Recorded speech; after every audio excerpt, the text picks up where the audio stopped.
Iowa's bottle bill was not an election year topic on the campaign trail, but it reaches more prominence during the coming Iowa legislative session. We dive into the issues surrounding Iowa's longtime bottle bill on this edition of Iowa Press. Funding for Iowa Press was provided by Friends, the Iowa PBS Foundation, the Associated General Contractors of Iowa, the public's partner in building Iowa's highway, bridge, and municipal utility infrastructure. Iowa PBS is supported in part by Wells Fargo. Fuel Iowa is a voice and a resource for Iowa's fuel industry. Our members offer a diverse range of products, including fuel, grocery, and convenience items. They help keep Iowans on the move in rural and urban communities. Together, we fuel Iowa. Small businesses are the backbone of Iowa's communities, and they are backed by Iowa banks. With advice, loans, and financial services, banks across Iowa are committed to showing small businesses the way to a stronger tomorrow. Learn more at iowabankers.com.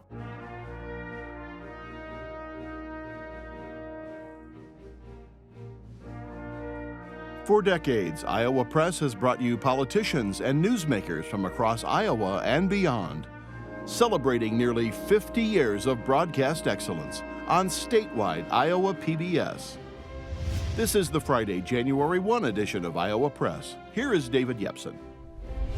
When Iowa passed its version of a bottle bill in 1978, Governor Robert Ray signed a perceived compromise between environmental groups, public park users, and private industry.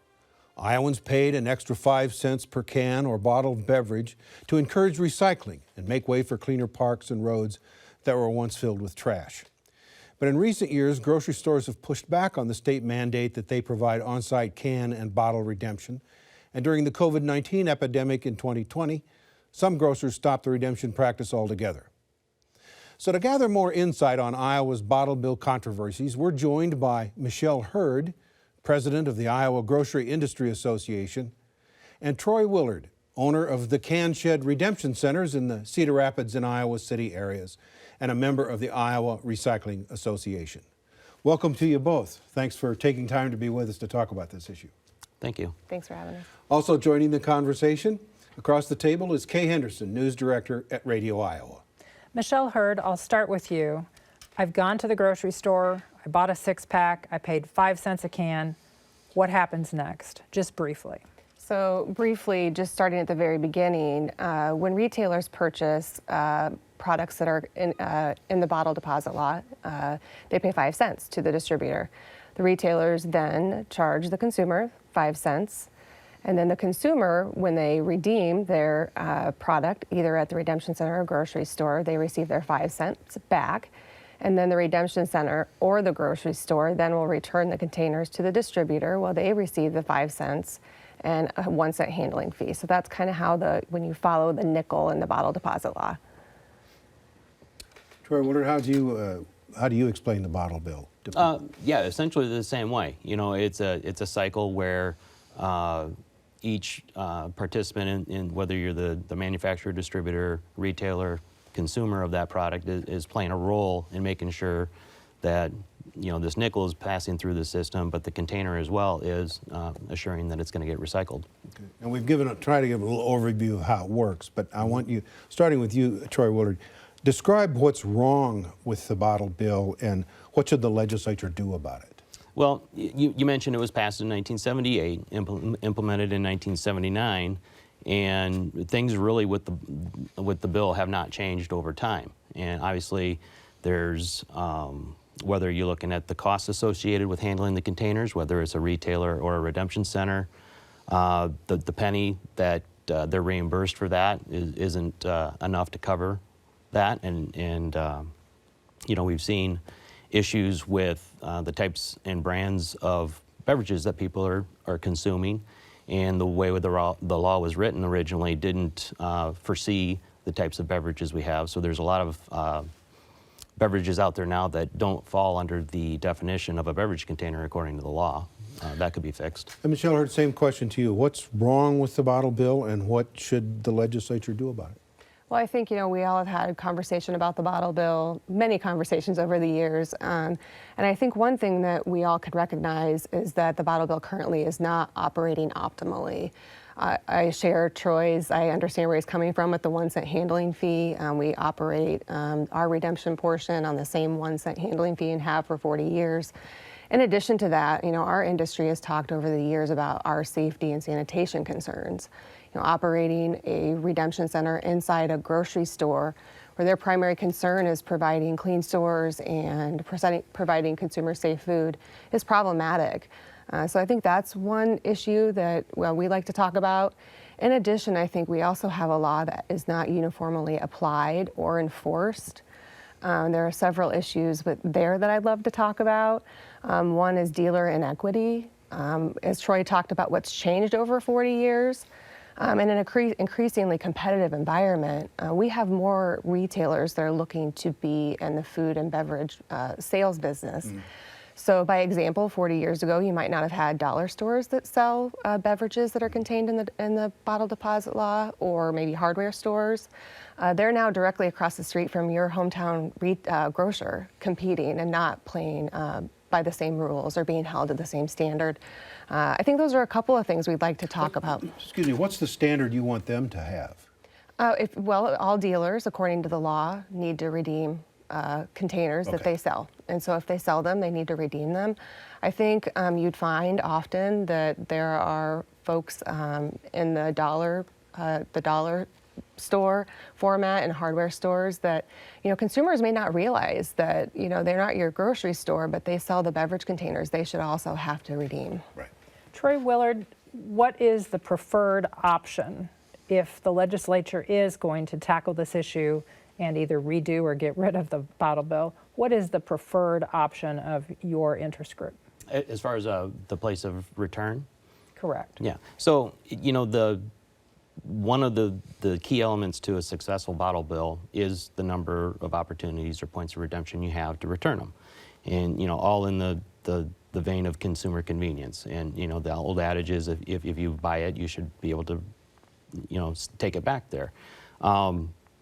So I think everybody understands the sanitation concerns, and our business model is we want to make it more convenient than any place else to bring it to us. And so we think there is a role and certain ideas out there that are being implemented in other states that can keep the success rate up or make it better and make the retailers not be the focal point of those returns. So walk us through what that would be. I typically like to use Oregon as a model. 10 years ago, Oregon started a drop system, a depot system, where they worked in conjunction with the retailers and came up with brick and mortar places to be the focal point of the returns for people. And then they've also expanded those services into a network of drop sites where it didn't make sense to have brick and mortar locations, and they use technology. They're using the web, they're using apps. People are dropping off their containers at their convenience and then just waiting for the money to come back into their account, in a few days after somebody has a chance to pick that stuff up and count it and give them credit for it. So I think that has a lot of potential.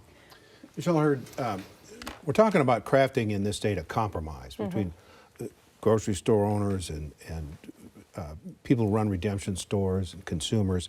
And so there are a lot of moving political parts here, a lot of ideas that could go into that compromise. So we want to go through some of these ideas. The first one is, why not raise the deposit to a dime? If you, in 1978, 5 cents is today worth, inflation adjusted, for 17 cents. I've seen higher figures.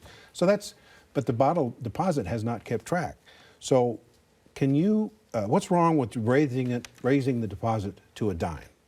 I think one of the things that we've seen in some of the research we've conducted is that the last poll we took 3 or 4 years ago, majority of Iowans did not support increasing the deposit to 10 cents. I think it's also important to point out that states such as Michigan that do have the 10 cents, while they do have the best redemption rate, Michigan's at the bottom as far as their litter in their ditches. So I don't think that you always see the correlation between an increase to 10 cents and the actual impact it has on the overall performance in with litter. And Troy, what do you think of doubling the deposit? You know, doubling the deposit certainly has an impact on the recovery rates. You know, Oregon, again, went through this exercise a few years ago when they went from a nickel to a dime, and they saw, you know, approximately a 20% increase in the return rates. You got to be careful, though, just because, you know, yes, we want to see the highest return rate possible, but, you know, it's kind of like a Rubik's Cube. You start messing with things and it fixes it on one side, and you look at the other, and you've got another problem to deal with there. That's a good way to describe the political problem with this. What happens to the money that is not redeemed? I buy a can of pop and I don't take the can back. Yeah. What happens to that money? So, you know, the distributors are the initiators of the deposit. So everything that they sell, they collect a nickel for. And if people don't return that to a store or to a redemption center to get their nickels back, they basically get to keep that as a, you know, I don't know, unintended windfall or So that makes them a winner. That gives Yeah. them a profit center they don't want to. What do you think of that idea? You know, I think that there's been a lot of conversations about the unclaimed deposit money, and I think that, you know, we have a highly complex system, and one that I think is part of has been an obstacle for moving forward with this issue. As Troy mentioned, you know, you have the Rubik's Cube, and you start pulling one string and you have unintended, you know, consequences way down the line. I think there is money in the system that could be used to put towards the solution. Kay wants to have a question about another piece of the Well, cube. Mr. Willard, you mentioned that not every beverage container is currently part of the quote-unquote bottle bill. What would happen if, for instance, water bottles were included? you'd see a huge jump in the number of containers we'd have to handle. I'm not sure exactly what year it happened, but here recently, bottled water has surpassed soda in the amount of sales. And you know, when you look at a Mr. Pibb bottle and a Dasani bottle right next to each other, you're going, they're the same bottle. You know, why are we not handling them the same way? So you'd be okay with expanding the list of items that would be covered? Yeah, I wholeheartedly. Would the grocery industry? I think we'd have a couple of concerns. I think one thing I've read here recently has been the concern that some of the redemption centers have had with the volume here recently. And I would suspect that you might have the same problem if you increase your volume with water bottles. I think from our perspective, redeeming them in the grocery store, expanding the containers would be very concerning for us just from the standpoint of space. A lot of times even, some of our grocers have to rent facilities, have to rent places just to accommodate the materials that are currently included in the bottle deposit law. So I think if you expand that, I think from a space standpoint, it would be extremely problematic for grocery stores to accommodate that. And in addition, I think when you have, 83% of Iowans have access to recycling, you're asking those folks to take those out of their bins, pay a 5-cent deposit, and take them back somewhere else for redemption. So I think, some Iowans, I think, would have a hard time with losing the convenience of putting those in their curb. Well, you brought up a question that's on our list. One option is to just get rid of the bottle bill and have people recycle. What do people who live in the middle of a 5-mile section and they're the only people who live there and they don't have a garbage truck who comes and collects their recyclables? What do they do? I think that's one of the things that we worked on 4 years ago. The bottle bill was enacted, as we've talked about, to address litter. And now we're trying to make it a recycling solution. So 4 years ago, we worked on a bill that would have eliminated the bottle deposit law. You wouldn't have paid your 5 cents. Consumers would have kept their 5 cents. And it would have helped fund access to recycling. In some of those communities right now, not the 83% that currently have recycling, but focus on the areas that need more access.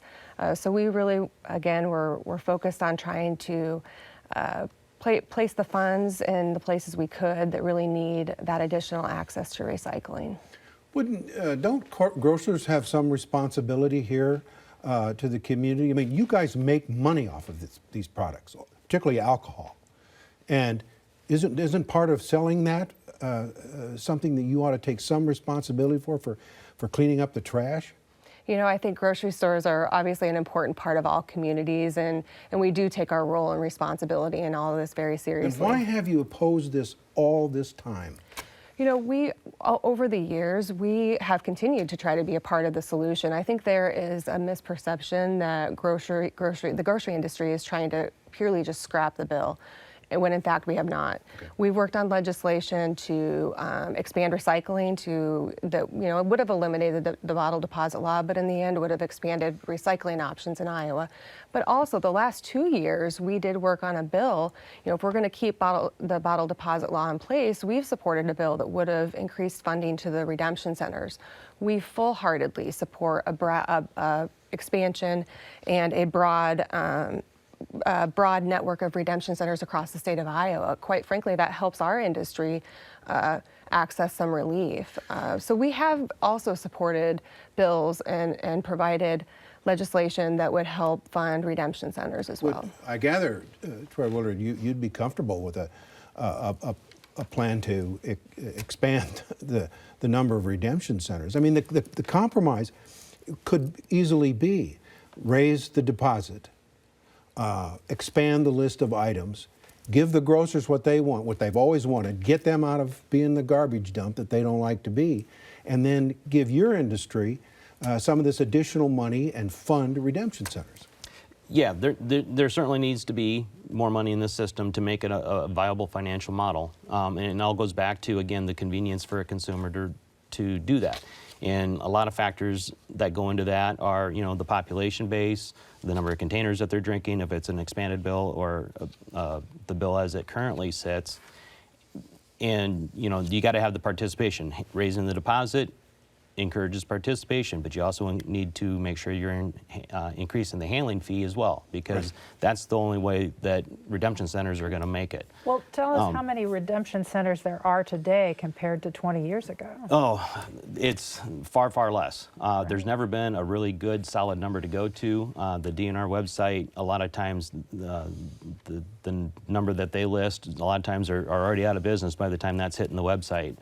You know, it's certainly under 100. We've seen more of a decline here lately. It used to be in the past that, you know, somebody would try it, replace somebody that went out of business, but now we're just finding that there's these deserts out there because people can see that it's not a smart thing to get into right now. And is it a desert because of population density? You know, that's part of it. Again, a good economic model in there would bring back some of these places, and a lot of times it's going to be, you know, a local small business entrepreneur, somebody that's doing it, or somebody that's doing it for some type of charitable work in the community or something like that. The governor is trying to find more money for water quality and environmental protection projects. Would the grocery industry be open to using some of this deposit fee for something other than actual processing of the cans and directing it toward environmental programs? We did support part of, you know, we talked a little bit earlier about the piece of legislation that we worked on, I believe it was 4 years ago.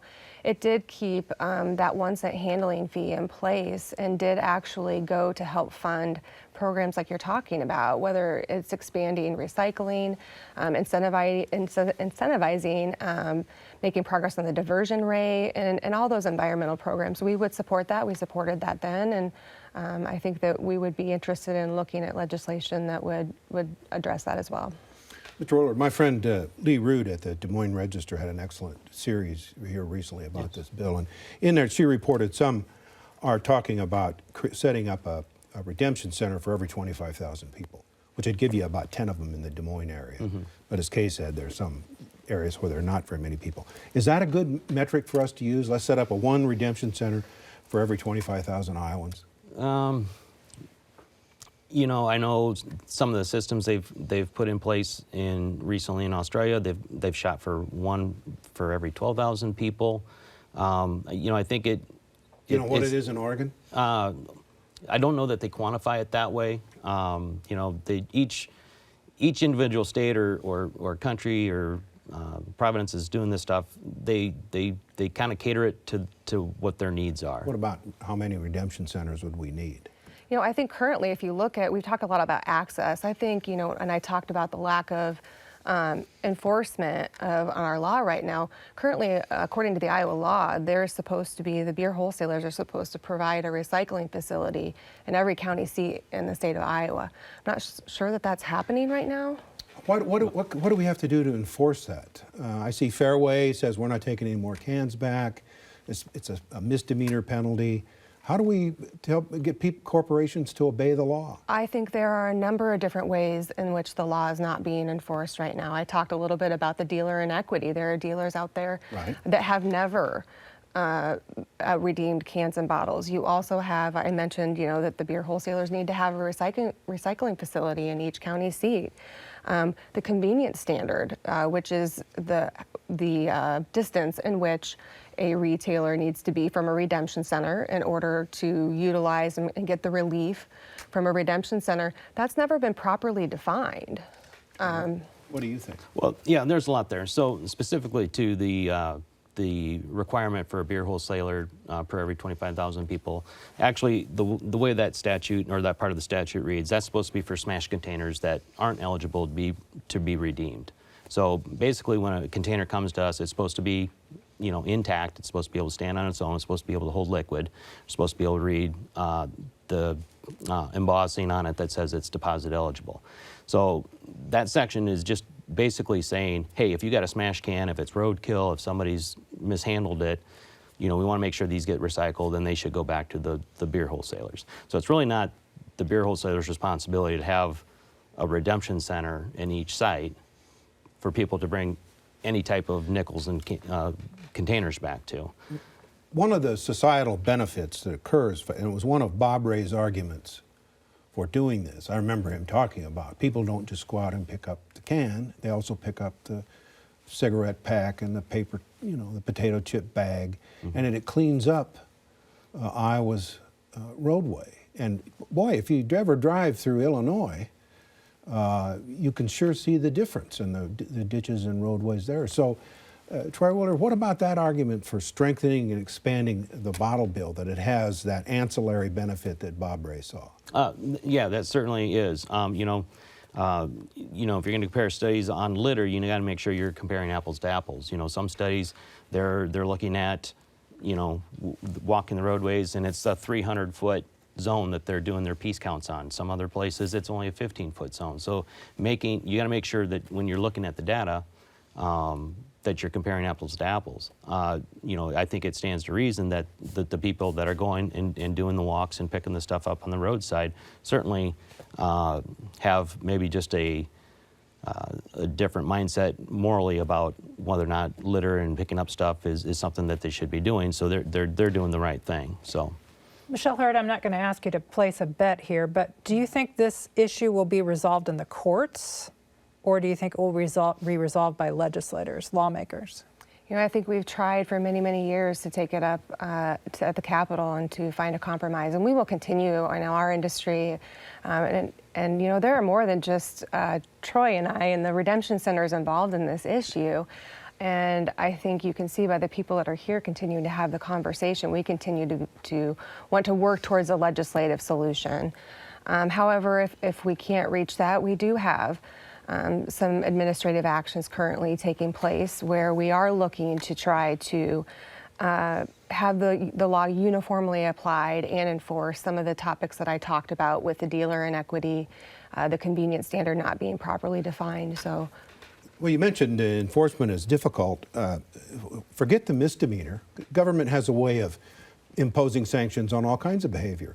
Why don't we say a grocery store that doesn't want to take cans back, we're going to jerk your liquor license? How about that'll get their attention? I think that, there have been a number of dealers who have not been participating in this law for many, many, many years. And I think whatever they look to do, it needs to be enforced equally amongst all. Troy Willard, how about a civil fine? Fine the corporation for not redeeming. Yeah, there certainly doesn't seem to be much teeth in the way that it's set up now, and there's much more important things that county attorneys and local law enforcement people need to be working with. So I think how they go about enforcing any of the issues that any of the parties have in it could be better handled. Would it be helpful to have a federal bottle bill? There's some discussion, tiny bit about that, so that you, particularly in border communities, you get rid of the discussion, hey, did they buy this in Burlington or did they buy this over in Illinois? You bring up a good point. I mean, we certainly do see issues in the border where there's, a competitive disadvantage from a pricing standpoint, and there's also fraud that happens at the border. People that live or operate businesses on the border community are at a price disadvantage. The product certainly costs more because of the system, the cost of the system, in addition to the consumers having to pay the 5-cent deposit here that they don't across the border. You also have folks that buy a product, don't pay the deposit, and come here in Iowa to claim the deposit. So I think that, as far as the conversation about that would eliminate any competitive disadvantage at the border. But I think that there are states that feel like they're doing a good job. I mean, one example would be, I believe it's Washington. It currently has, number one in litter prevention, and they don't have a bottle deposit law. So would they want to have the costs associated with a bottle law when they're currently already performing well? And I have to interrupt you. We're out of time. Okay. Thank you. Thank you both for being here. Appreciate it. Holy cow, you're right. Yeah, it did fly. And we'll be back next week with another edition of Iowa Press at our regular times, 7:30 Friday night and again at noon on Sunday. So for all of us here at Iowa PBS, I'm David Yepsen, and thanks for joining us today.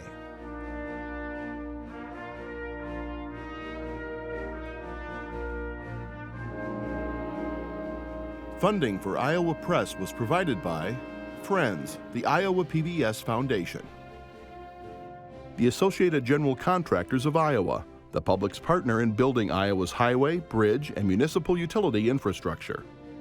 Iowa PBS is supported in part by Wells Fargo. Fuel Iowa is a voice and a resource for Iowa's fuel industry. Our members offer a diverse range of products, including fuel, grocery, and convenience items. They help keep Iowans on the move in rural and urban communities. Together, we fuel Iowa.